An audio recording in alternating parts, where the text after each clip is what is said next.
look at that coin. Look at how messed up it is. And look at all of these coins are copper.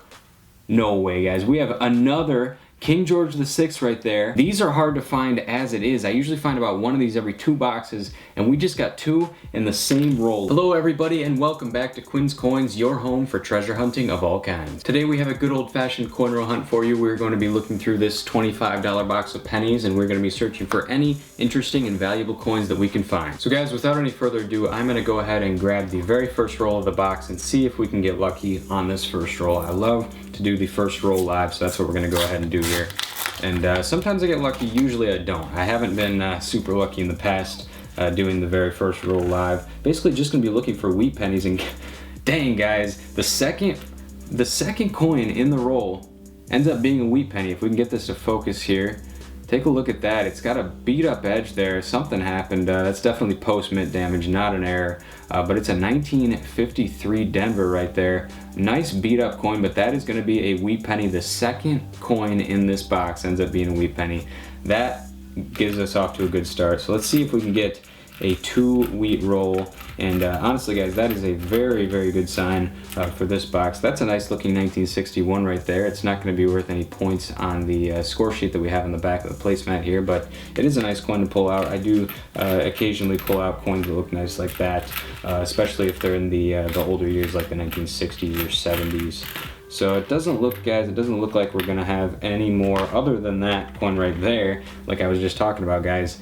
A nice 1965 coin right there. That is a very nice looking coin, especially for that age. So we'll definitely pull that one out. But other than that, guys, that is going to be it for that roll. We got 1 wheat penny out of it. So that was a great first roll. We're going to go ahead and get into the rest, and I will turn the camera back on once I find something good. All right, guys, so the second roll didn't have anything in it, but the third roll, I'm about halfway through it now, and we just pulled out this wheat ender here. It looks real beat up here, so I gotta say that might be a little bit older. You can see the E in cent is really messed up. It kind of looks like an L at this point, but we're gonna go ahead and flip that over and see what we got here in 3, 2, 1.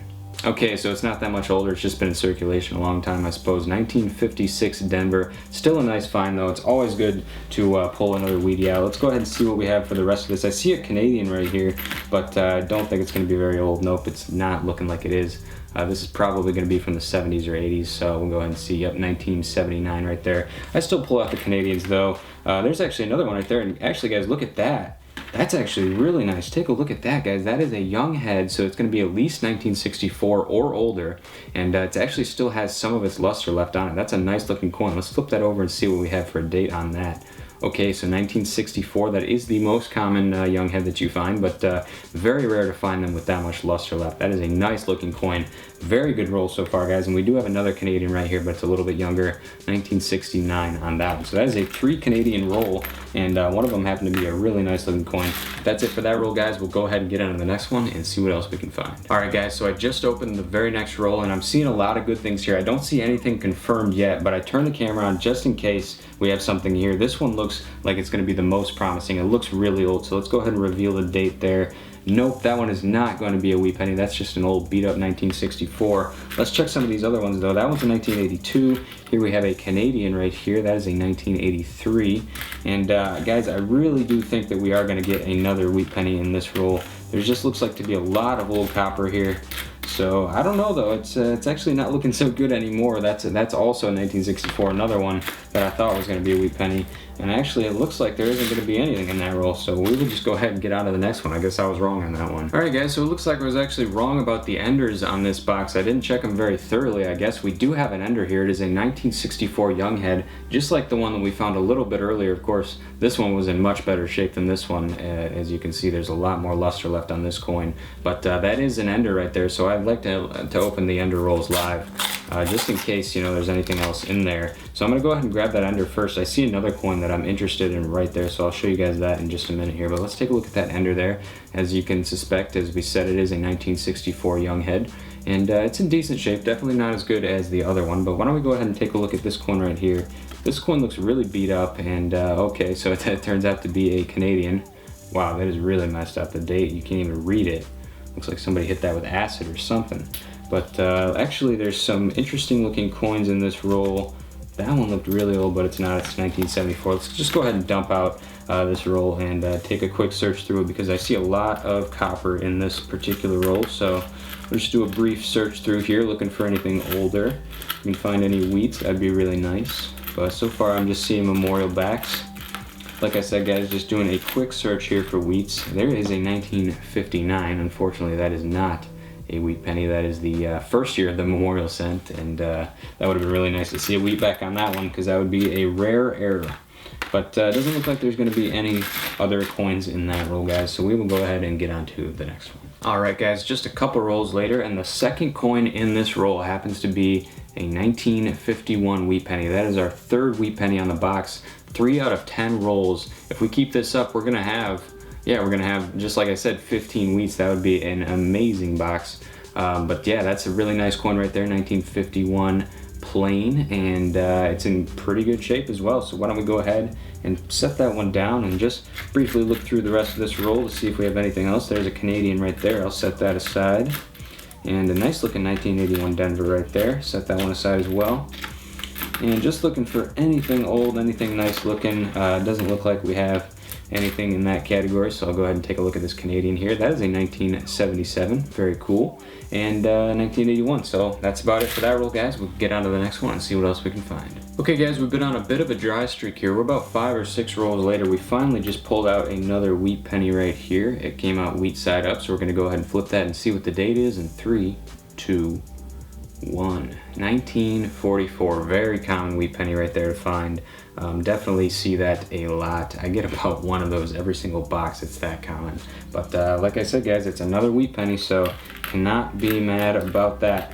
I'll take any wheat penny I can get. So we'll go ahead and see if there's anything else in this particular roll. I was seeing this older looking Canadian here, and the date on that one is 1965, so just missed being a young head right there. But I'll add that to the growing pile of Canadians over there, and that is going to end the roll. So I'm going to go ahead and take this, dump it into the box, and we will get on to the next one. Alright guys, I just opened up this roll and I peeked at this. It looked like it had a ton of copper coins, and then I took a peek at the coins here, and it looks like it has one of my absolute favorite coins to find. Right here we have a King George the 6th. That's King George the 6th. I always mix that up with the King George the 5th.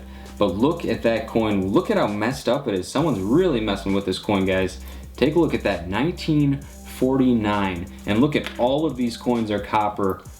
No way, guys. We have another King George the 6th right there. Take a look. It's hard to see, but that is a King George the 6th. And this one is a 1947. We have a 1949 right next to a 1947, both Canadian coins. These are hard to find as it is. I usually find about one of these every 2 boxes, and we just got 2 in the same roll. Let's see if we get any more in this roll, guys. That is an amazing start to this roll. Now I have high hopes for it. Hopefully we have some more old Canadians in here. But honestly, it doesn't look like there's gonna be. If you go towards this end, I'm not seeing anything that even looks remotely Canadian. So guys, that is it for that roll. 1947 and 1949. I'll have to check the book on those. This one is really messed up. It looks like somebody's been stabbing that one with a knife or something. Kind of crazy there. But so we got 2 King Georges in one roll. I'm pretty sure that that is a new record for me. I don't think I've ever done that before. I'm gonna go ahead and grab my Canadian coin book and check the mintages on these coins to see if these are rarer than the rest. Alright guys, I just checked the mintages on these 2 coins. The mintage on this 1947, actually there's 2 different types of 1947s. I'll get into that in a second. I'll actually look at the 1949 first. This is the rarer of the 2. The 1949 comes in at 33 million, minted in Canada at the Royal Mint up there. So this coin is relatively rare compared to the other coins around that time that were minted. So this is a nice find. Unfortunately, it is pretty messed up. I wish it didn't have all those marks on it, but that does give it character, so that's kind of cool in its own way. Now, like I said, there was 2 1947s. There's a 1947 plain and a 1947 maple leaf. If you look just to the right of the 7 on this 1947, you can see a tiny little blotch, which apparently is a maple leaf. So this is the maple leaf variety, which is a little bit rare. It comes in at about 43 million on that one, which is sort of probably an average mintage for that era. But 1947 Maple Leaf, that's really cool to find. I think I found one of these before, and it's awesome to have another one. So that was an awesome roll. Like I said, guys, these are one of my very absolute favorite coins to find. I'm so glad I'm here in Michigan where I can get some of these old Canadian coins, and I love finding them in my change because, as many of you know, you can't even get these in Canada anymore. They totally abolished the penny up there, so you can't get pennies up in Canada anymore. Pretty much the only place you're going to get them is in the United States. So that is a huge perk of being close to the border. I'm excited to get into the rest of these rolls. Hopefully we can find some more old Canadian coins. All right, guys, so I'm about 10 rolls later. I'm sort of picking up the pace here since this box is showing up a lot of good stuff. It's been really amazing so far. I have a few things to show you, but first I'd like to show you what I found in this roll because I just popped out this wheat ender along with another coin. So this one is a 1946. Pretty common, pretty beat up, so not the best coin to find for sure, but we did just get, and this is just to show that, you know, there's tons of stuff to find in these rolls, guys. Take a look over here at the 2009s. This is one of them. Happens to be the rarest one to find. This one is the Presidency, and it is a Philadelphia. So the rarest one for me would be the 2009 Denver Presidency coin. This is probably the second rarest though, just because of the geography of everything. I'm closer to the Philadelphia Mint, and we tend to get a lot more Philadelphia coins. So if I were to find a 2009 Denver Presidency, I'm actually still looking for that coin. That has been a very difficult one for me to find. But we just got one of those, and we'll go ahead and go through the rest of this roll real quick, and then I'll show you a couple of the things that I have been finding in the past few rolls, which I've sort of skipped over. So we just got through that roll. Here's a 1945 Wheatie that I found just a couple rolls ago, so we'll put that one aside. We also got another young head, and this one actually is a little bit older. It's a 1961, so that's it's definitely better than 64, which we find a ton of. We're getting a ton of Canadians out of here, by the way, guys. Also found this 2009. This one is a, I think it's Professional Life is the name of that one. It's the third one in the series. That is also a Philadelphia. As you can see, there is no mint mark on that coin. So that's two 2009s out of the box, and then we also got this really nice 1970s. Actually, guys, that almost looks like a proof coin. I mean, dang, guys, look at that. That is a nice looking coin right there. I will have to check that one to see if it is either a large date or small date, but take a look at the glimmer on that coin. That is a beautiful coin right there. Take that out any day. It's difficult to find these, especially in a condition like that. All right, guys, we'll get on to the next one. We're about halfway through at this point, and we'll see what else we can find. All right, guys, out of this roll, we just got one of the coins that I've been looking for a long time. Never found one. Take a look at this, and look at the condition as well. 1955 San Francisco. Now there's a lot of special things going on with this coin. I will show you guys in just a second once we get through the roll. I'm going to put that to the side for right now. I'm going to see if we have anything else in this roll, and then I'm going to go ahead and flip this placemat over and show you why this is such an amazing find. So I'm going to take that, put it over here. I'm just going to dump these coins off right there, and we'll flip the placemat over to see. We'll take a look up here. Key dates, no, but when we come down to the low mintage, it is the only post-1940s coin which shows up in the low mintage category, which means on our placemat, on our score sheet here, it's actually going to be worth 25 points rather than 5. And not only that, guys, but look at the condition of this coin. Look at the shine that is left on that. That is an incredible find there, right, guys? I can't even speak. That is an incredible find, guys. 1955S, the most beautiful wheat that I think we've pulled out of a box in like probably 10 boxes, and it happens to be a low mintage coin as well. And not only that, but it's the only one that was dated after the 1940s. I believe that it's actually the last year that they minted coins in San Francisco for a while, because I know that in 1956 they stopped minting coins in San Francisco. So I think that has something to do with why it's such a low mintage. But that is such an awesome find, guys. Super cool to find a coin worth 25 points in a box any day, especially a nice coin like that. So that is an awesome find, guys. We're gonna go ahead and get into the rest of these rolls and see if we can top that, but I really doubt it. All right, so sort of rushing towards the end here. We haven't found a whole lot in the last few rolls. We only have about 7 more to go. We did just pull a wheat side up right here, so we're gonna go ahead and check the date on that one, and we'll go ahead and do that in 3, 2, 1. So 1957D. I believe that might actually be the same date as the one that we pulled earlier, which I pulled out to show you. So another 1957D. So we have 2 of those now, and I was also able to get 2 more 2009s. One of them is really messed up, guys. Take a look at that. That is a Presidency. Like I said, that is the rarest. Let's see what we have on the, is it D? Oh, it is a D, guys. Take a look at that. Like I was just saying, we don't have that one. I'm not sure if this is the way that I wanted to get it, but that is a 2009 Denver presidency right there, so that's pretty cool. Definitely a nice one to pull out, even in that condition. I'll take it. But guys, like I said, we have about 7 more rolls to go, so we're going to go ahead and get into the rest of these, and hopefully we can find something good before the box ends. Alright guys, so we are on our second to last roll now. I have a couple of things to show you from the past few rolls, but really not a whole lot. This roll did just pop out though. A 1962 young head Canadian. So we've been getting a ton of old Canadians from this box, like you guys saw. I was really hoping for another King George. Since we got 2 in a row, I was thinking, I mean, come on, we have to get another one in this box. It looks like there's tons of them in here, but we haven't seen one yet, so that is a young head. I also have another young head that I pulled out here. This one's actually a little bit older even, and this one is a 1959. If you saw a recent video that I did, you'll know the significance of that date. I'll go ahead and throw the card up here so that you guys can watch that if you haven't already. Really good video that I did with Kevin recently, but that is a 1959 young head. Like I said before, in the past videos, it's a little bit more difficult to find them in the 50s. You generally find them in the 60s, especially 1964. That one is super common to find, at least up here in Michigan. But guys, just going through the rest of this roll, it doesn't look like we have anything else. I do have one more roll to go, so I'll go ahead and dump these and get into our final roll here. So here it is, guys. This is the last roll of the box. I'm going to go ahead and start opening that for you. It looks like we're having some focus problems today, but this is the last roll of the box. I'll go ahead and do a quick wrap up once we get finished with this one, and I do have 2 more coins to show you before I end the video.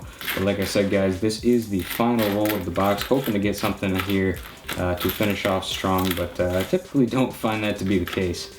So we'll just go ahead and take a quick search here to see if we have anything. We have a Canadian right there, a nice shiny 74, but I'm not seeing anything older than that. Alright guys, welcome to the wrap up. So we're going to start up here with our common wheat cents from the 40s and 50s. We got 8 of them, so that is going to total 40 points for us. 8 times 5 is 40. And then down here, this is probably my favorite coin of today's hunt, low mintage. This 1955S, in beautiful shape by the way, was our low mintage coin of the day, worth 25 points, so that's 40 plus 25 is 65. Coming down here to our 2009s, we have 6 of them today, 5 plus 1, so we'll just put that at 65 plus 5 is 70. We'll hold off on that one for now, make the adding easier. Our young heads, using the additional Canadian score sheet, we have so 75, 80, 85, 90, 95. And that was probably our best young head of the day right there, that 1959. So we're at 95 right now. And then we had 2 King George the Sixes that came out of the same roll, practically in the same place. And those are worth 10 points apiece, so 105, 115, and the plus 1 makes it 116 points on this box. That is a great total, guys. Anything over 100 points is an amazing box. So once again, guys, if you want to pick up one of these coin roll hunting placemats to aid you in your own penny roll hunting, or if you want to do competition hunts with your friends, definitely check out quinscoins.com. I have them there, link in the description. If you're using this score sheet to score your boxes and you beat me with a score of higher than 116, I would be shocked, but not totally surprised, because I know that there's some good boxes out there, especially if you were able to pick up either a Indian head or a flying eagle worth 100 points. You'd already be pretty close to beating me with just that, and I'm sure that that would be an amazing box. But guys, let me know if you had a better box. Definitely give me the breakdown in the comments. I'd be interested to read what you guys are finding. But anyways, guys, that is going to pretty much do it for this video. Thank you so much for watching. Make sure to go down below and leave a like if you enjoyed. Subscribe if you're new, because I post new videos like this every single week, always bringing you along with the hunts and having a good time. And as always, guys, I'm Quinn, and this is Quin Coins signing out, and I will see you in the next one.